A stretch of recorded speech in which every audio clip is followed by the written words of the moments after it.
naubos yung pera ko talaga. Naipon.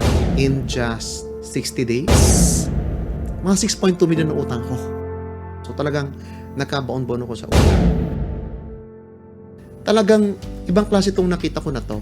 May gut feel ako na ito na yun. So based dun sa computation ko, parang it will take me 25 years para mabayaran ko fully paid yung 6.2 million. Galing sa sweldo. Pero doon sa nakita ko opportunity na ginawa ko at ginagawa ko, imagine mo from 25 years supposed to be to 2.5 years. PPP. Professional, palaban, na Pinoypreneur. Welcome to another episode of the VIP Lounge.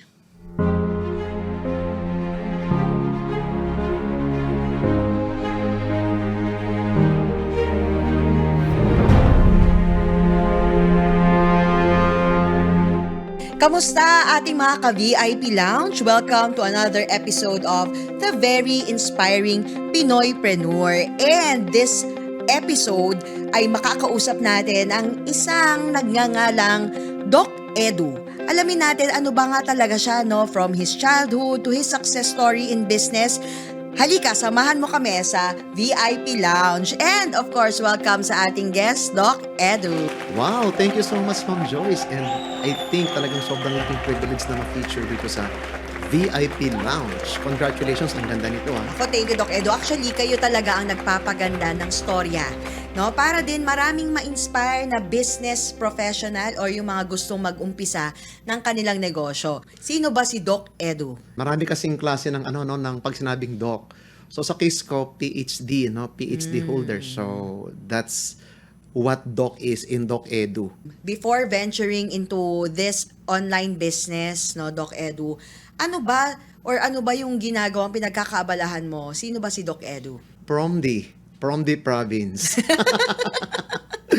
So actually, pag sinabi mong Doc Edu, ako yung epitome ng Pinoy na talagang nangarap. Na mo yun, growing up, nakitang-kita ko yung kahirapan ng buhay. Although masaya ang buhay ko nung bata ako 12 kami magkakapatid, wag kang magugulat, Miss Joyce. Ang konti naman. So 12 kami, so ako yung pangwalo na anak. Kita ko as I grow, yung hirap din ng mga nauna kong kapatid. No? Hindi sila nakapagtapos ng pag-aaral, to be honest. Out of the 12 of us, ako lang yung nakapagtapos talaga ng pag-aaral. And talaga naman pinagsikapan yun. Parang pinus talaga, and grateful ako sa mga scholarship. Nangarap talaga ako nung sabi ko, gusto ko talaga magbagong buhay. So sabi ng mother ko noon, ang tanging paraan anak is magtapos ka ng pag-aaral kasi nakita mo naman sa paligid mo, kapag hindi talaga nakapag-aral, kita mo rin naman yung mga nakapag-aral sa lugar natin, sila yung mga ayos ang buhay. So magtapos ka, pagsikapan mo, kahit working student, mag-aral ka kasi yun lang talaga. So, yun yung pinanghawakan ko na bata ako. Sabi ko, okay, kung yun pala yung paraan para magbago yung buhay namin, parang gusto kong sabihin sa nanay ko na madali naman akong kausap. Sige, pag-iigihan ko yung pag-aaral. I think hindi ako yung pinakamagaling sa klase namin, but because of hard work, ako yung first honor, ako yung valedictorian, parating ako ang top 1, hanggang sa magtapos ako sa kolehiyo, ganon. So hanggang sa nagkaroon ako ng trabaho, lumuwas na ako, nag-Manila na ako, nakapagturo ako sa mga prestigious na colleges and universities. So I remember, nag-start ako magturo dito sa Manila 2002.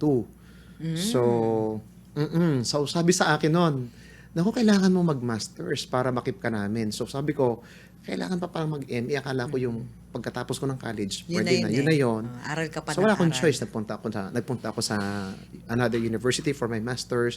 And then after that, PhD na, and then postdoctorate, mga ganong level. Ano yung pinakamataas, Doc Edu, na na-attain mo sa educational background? PhD ko talaga. Aha. No? Oo. At the young age of, magto-27 pa lang ako noon. Wow!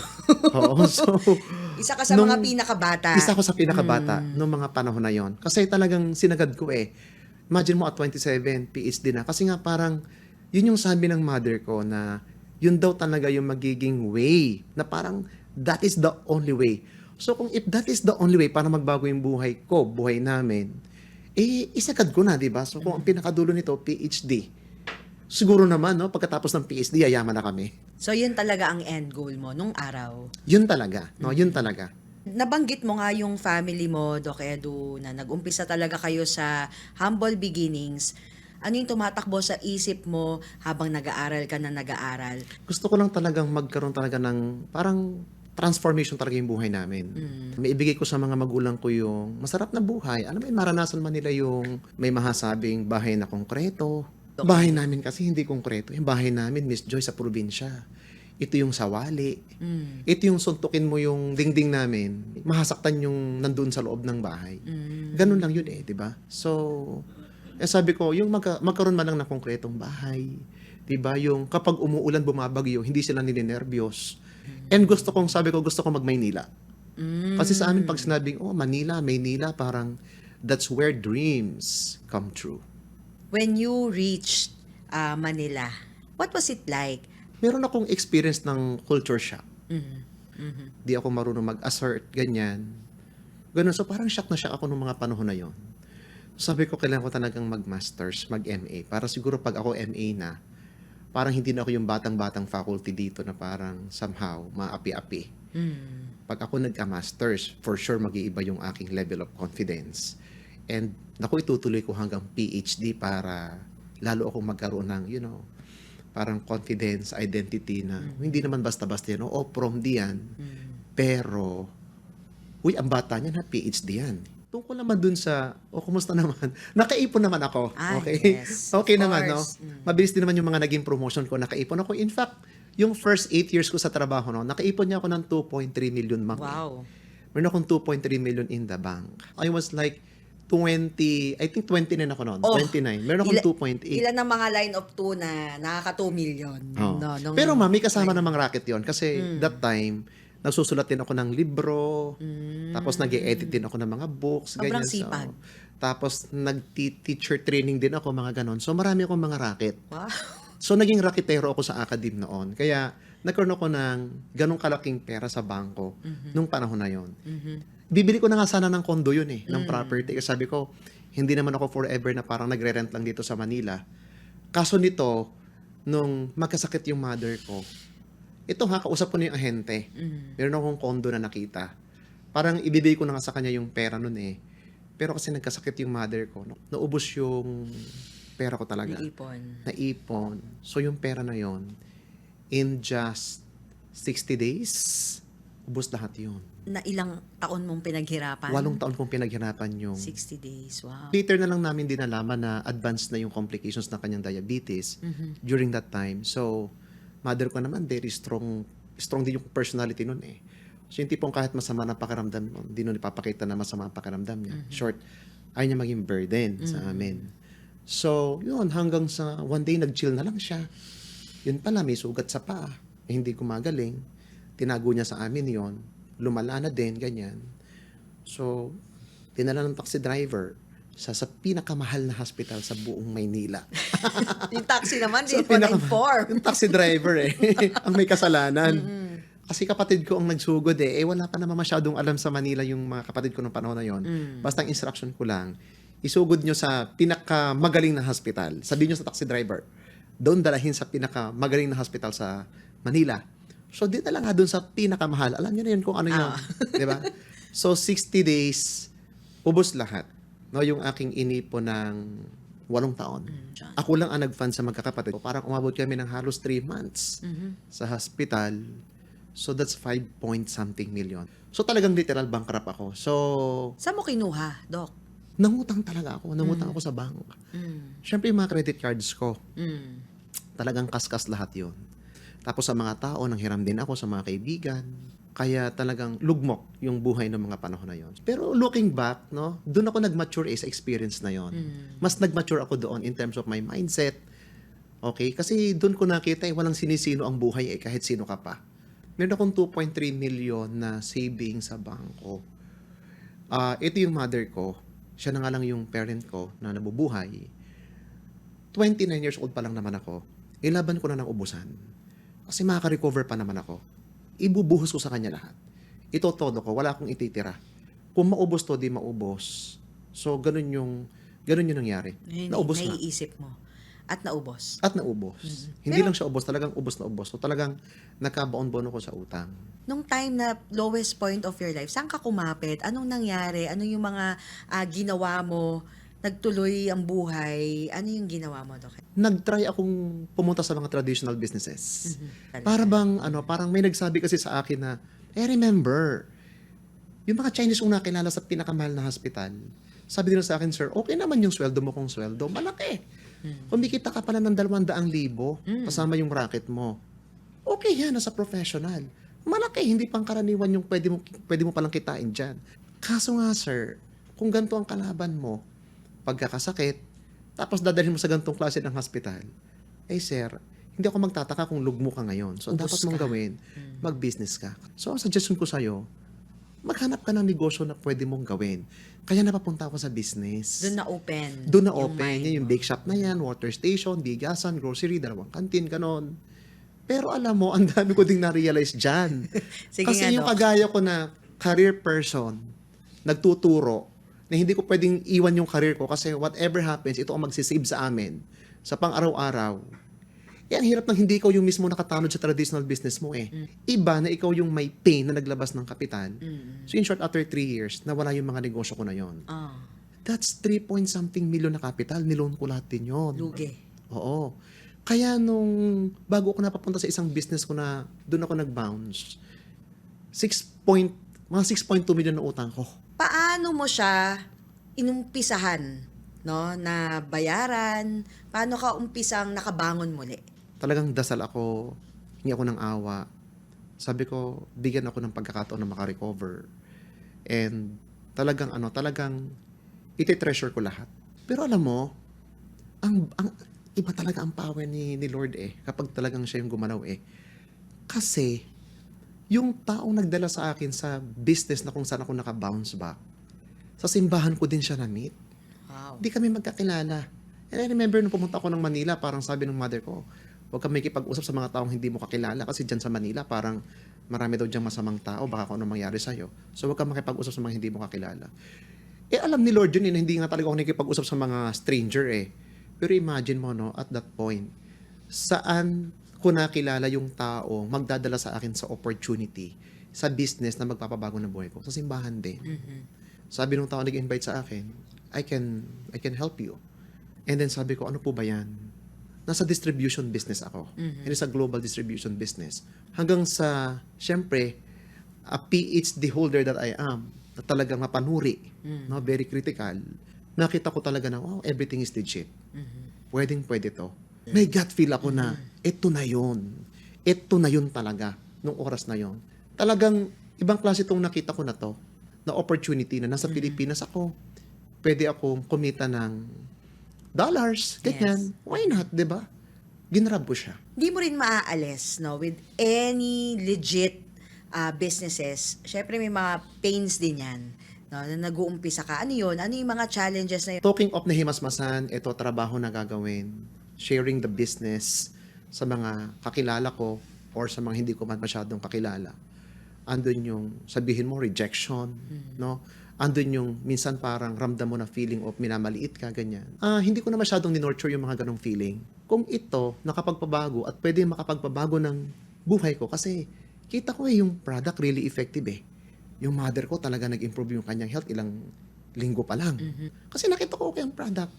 Tapos talagang matino yung compensation plan, yung mag-hard work ka. Talagang every week Fair. meron kang kikitain. Napaka-fair. Napaka-just ng compensation plan. So parang naisip ko lang, sa trabaho kahit naman tumambling ako ng tumambling. Pag ayaw naman akong i-promote o hindi ako ma-promote, diba? Wala naman talaga Pero dito, totoo ba? Ako yung tatanungin. So doon ako sobrang excite. Doon sa ako yung tatanungin. Kasi sabi ko, masipag naman ako sa labas Ito, na pwede kong gawin ng part-time, sipagan ko dito, kitang-kita ko, may power ito na makapagbayad ako ng utang, makalis ako sa utang because of this.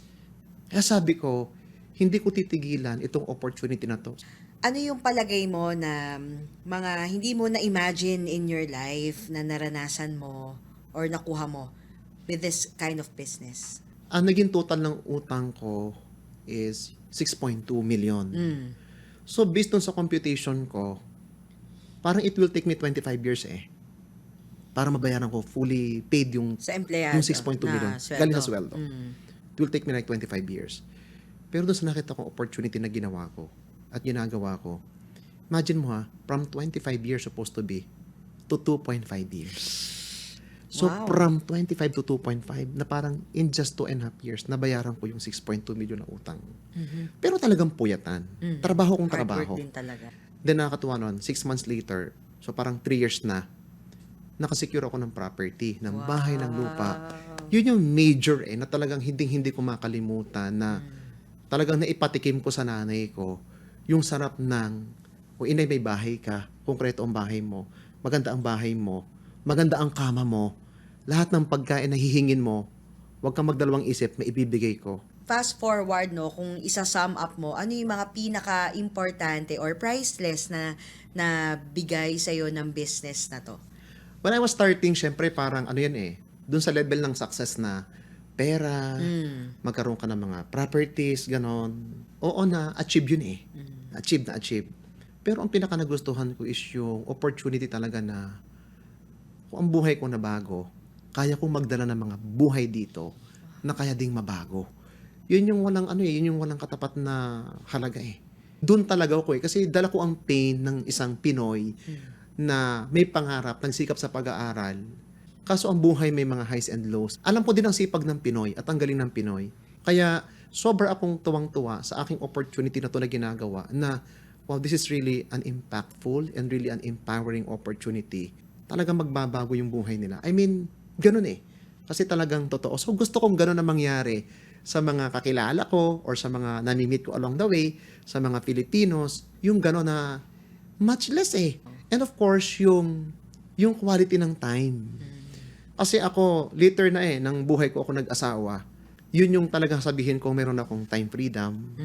Pero yung ngayon, imagine mo yung baby ko, di ba? Talagang lahat ng oras na... Ilan taon na ang baby mo, Doc Edu? 3 months pa lang. Oh my God! Bagong-bagong daddy, Doc, no? Sabi ko, grabe no, na-amaze ka doon na-amaze ka sa tao, sa development ng tao, na-amaze ka sa baby. Nakitang-kita mo parang hindi nakaligtas yung mga milestones, yung growth and development niya. Kasi nga, meron kang time. So, hindi ako yung absentee father na, oo, nakakapag-provide, pero wala naman ako doon, hindi ko naman siya kasama. Yung time freedom na ibigay, I must say, mas talo akong na-bless sa buhay Nung nag-open ang isip ko doon sa mga opportunities no, na parang, outside of the academy, nagdire-diretso na lang, nakita ko nagdire-diretso na lang yung ng progress ng buhay namin. Yun din yung gusto ko mangyari sa iba, sa mga Filipinos. On that note, ano pa yung mga pwedeng gawin ni Edu? Ano pa yung future na Doc Edu na maririnig natin at makikita natin? Actually, ako na-excite ako sa sarili ko that I will continue to evolve, no? Maging business mentor or business coach. And syempre talagang makatulong pa talaga no sa mga tao. So hindi lang sa mga business partners ko, kung hindi sa lahat ng mga nami-meet ko along the way. The future is really exciting and actually even more and more exciting kasi yung company, growth mindset yung company Excellent yung company Iba yung values ng company Importante yung company na sinamahan ko. If I were you, no, kung may nakikinig man dito, alamin ninyo anong ginagawa ni Doc Edu. Alamin mo kung anong ginagawa ko. Kasi I'm sure, magbabago din yung buhay mo. Your life will go the distance. Ay, speaking of go the distance, Doc Edu, parang na-practice mo na nga yata kayo. Alam ko, no, na para lang din to lighten things up, no? Syempre gusto naman marinig, Doc Edu, ano ang team song ng buhay mo? Burito ko talagang kanta yung yung Go the Distance. Yan, may palaban din tayo. Lalo na yung line na I'll be there someday. I can go the distance. Go the distance. You are a Filipino. We are Filipinos.